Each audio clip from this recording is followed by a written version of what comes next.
मोहम्मद की हत्या करने वाले मुसलमान, उसकी बीबी आयशा की हत्या करने वाले मुसलमान, उसकी बेटी फातिमा की हत्या करने वाले मुसलमान, उसके दामाद अली जो मोहम्मद का चचेरा भाई भी था उसकी हत्या करने वाले भी मुसलमान, अली का बेटा हुसैन की हत्या करने वाले भी मुसलमान, अली का दूसरा बेटा हसन की हत्या करने वाले भी मुसलमान, मोहम्मद का साथी अबू बकर की हत्या करने वाले भी मुसलमान।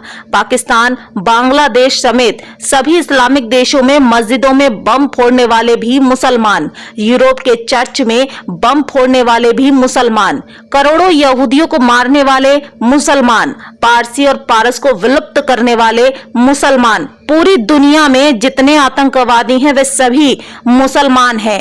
भारतवर्ष में हजारों मंदिर तोड़ने वाले भी मुसलमान थे और जल्लादों को डर आरएसएस से लगता है। अब हमारे देश की उन राजनीतिक पार्टियों के मुस्लिम ममता के नारे देखिए, जिन्हें देने के बाद मैं अफसोस में हूं कि वे हम हिंदुओं के बीच अभी तक जीवित कैसे हैं।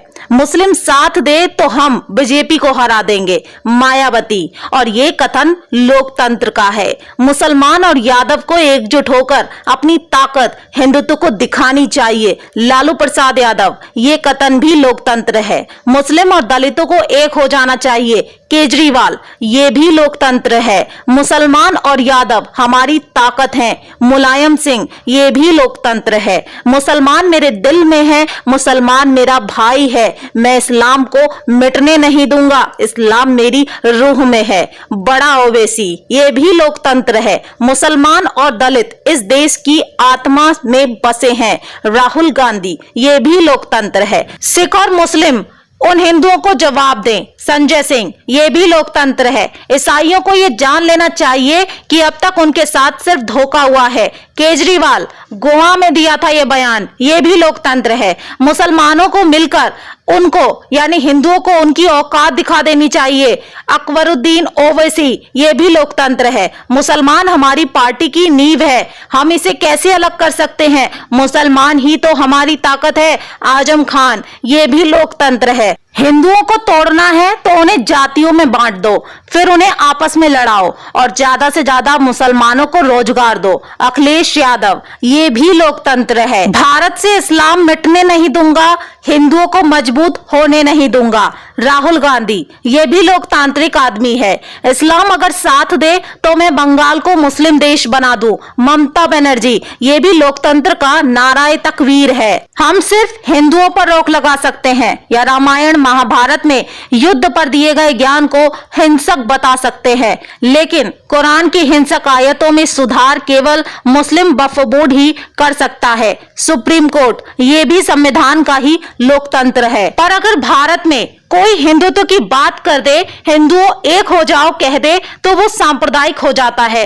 वो देश की जनता को भड़का रहा है, देश में अशांति फैलाने का प्रयास कर रहा है, गंगा जमुनी संस्कृति में दरार पैदा कर रहा है। वर्तमान परिस्थिति में हमारे देश में हिंदुत्व की बात करना एक सांप्रदायिकता कहलाता है। सांप्रदायिकता और देश में तनाव फैलाने की कोशिश माना जाता है।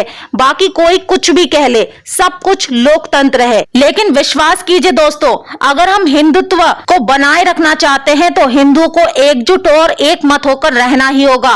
तुम योग का विरोध करते हो, वो विश्व को योग करवाता है। तुम अपने परिवार की मूर्तियां बनवाते हो, वो छत्रपति शिवाजी महाराज और सरदार वल्लभ भाई पटेल की मूर्तियां बनवाता है। तुम हज हाउस और जुम्मे की छुट्टियां और हज सब्सिडी घोषित करते हो, वो चार धाम को जोड़ने वाली सड़कें बनवाता है। तुम इफ्तार की पार्टियां उन मुसलमानों को देते हो, वो राष्ट्रपति भवन में हवन करवाता है। तुम तुष्टिकरण करते हो, वो विकास की राह दिखाता है। तुम जातिवाद फैलाते हो, वो हिंदुत्व का स्वाभिमान जगाता है। तुम उसकी राह में कीचड़ फैलाते हो, वो कीचड़ में भी कमल खिलाता है। अब एक तुलनात्मक अध्ययन दोस्तों आप देखिए कि भारत का अन्य देशों के साथ रिश्ता कैसा है। दोस्तों, एक समय था कि अफगानिस्तान में बौद्ध मंदिरों को तोपों से उड़ा दिया गया था और आज वहां के राष्ट्रपति हमारे देश के इतने पक्के मित्र हैं कि हमारे देश पे आतंकवादी हमला हुआ तो उन्होंने दक्षेस सम्मेलन में पाकिस्तान जाने से साफ इनकार कर दिया। एक समय था जब ईरान हमारी एक नहीं सुनता था। आज उन्होंने भारत को चाबार बंदरगाह बनाने और ईरान में अपनी फौजें रखने की इजाजत दे दी है। एक समय था कि नॉर्थ ईस्ट में टेररिस्ट हमला करके म्यांमार भाग जाया करते थे। आज वहां की सरकार के सहयोग से इंडियन आर्मी ने वहीं जाके उनके टेररिस्ट कैंप को तबाह कर दिया। एक समय था जब खाड़ी देश पाकिस्तान का साथ दिया करते थे। दाऊद वर्षों तक दुबई में शरण ले रखा था। आज सऊदी अरब ने दाऊद की संपत्ति ही जब्त कर ली है और पाकिस्तान से मुंह फेर लिया है। एक समय था जब खाड़ी देश भारत को कमजोर और गरीब समझते थे। आज अचानक ऐसा क्या हुआ जो उन्होंने भारत के पीएम के आगमन पे अपने यहाँ पहला हिंदू मंदिर बनाने के लिए जमीन दे डाली? आज अचानक क्या हुआ जो बुर्ज खलीफा तिरंगे में रंगा दिखने लगा? आज अचानक क्या हुआ जो हमारी 26 जनवरी की परेड में यूएई का फौजी दस्ता शामिल हुआ था? आज अचानक क्या हुआ जो भारत में इतनी हिम्मत आ गई कि चीन के अरुणाचल के बॉर्डर में सड़कें बना डाली, हवाई पट्टी बना डाली, 100 मिसाइल भी तैनात कर दी और 118 से ज्यादा टैंक की डिवीजन पोस्ट कर डाली? आज अचानक ऐसा क्या हुआ जो यूएसए के नवनिर्वाचित प्रेसिडेंट ने सबसे पहले भारत के पीएम को फोन करके उनका आभार व्यक्त किया? आज अचानक ऐसा क्या हुआ दोस्तों जो ऑस्ट्रेलिया इंडिया को यूरेनियम देने को राजी हो गया? आज अचानक जापान ने इंडिया के साथ युद्धाभ्यास कैसे कर लिया? तब मन ने जवाब दिया कि ये सब परिवर्तन आए मात्र 7 साल में नरेंद्र मोदी जी के आगमन के साथ।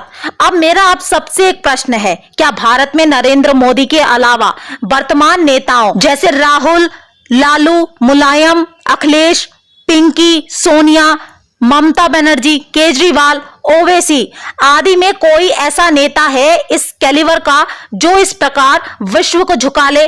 इसीलिए बंधुओं, अब फैसला आपको करना है कि घर में ही युद्ध करने वाले चाहिए या घर द्वार त्याग कर मातृभूमि को समर्पित योगी मोदी जैसे ओजस्वी व्यक्ति चाहिए। हर बात लाउड स्पीकर से नहीं बताई जा सकती। दोस्तों, कुछ देश हित की बातों को मेरी वीडियो के माध्यम से सुना और समझा करो। देश और हिंदुत्व को बनाए रखना है तो वीडियो को खुद तक सीमित मत रखिए, बल्कि ऐसी जनहित वीडियो को शेयर किया कीजिए ताकि हिंदू जागे और सच में अपनी आंखों से देखे। वीडियो को अपने दोस्तों पर शेयर करके सांस्कृतिक, धार्मिक विश्वास की सेवा करे। कमल को वोट बकवास के लिए नहीं बल्कि विश्वास और विकास के लिए देना है। सोच लीजिए, इस समय भारत में यदि विकास और हिंदू राष्ट्र नहीं बना तो कोई पार्टी नहीं है भारत में जो हिंदुओं और भारत के लिए सोचने वाली है। फैसला आपको करना है।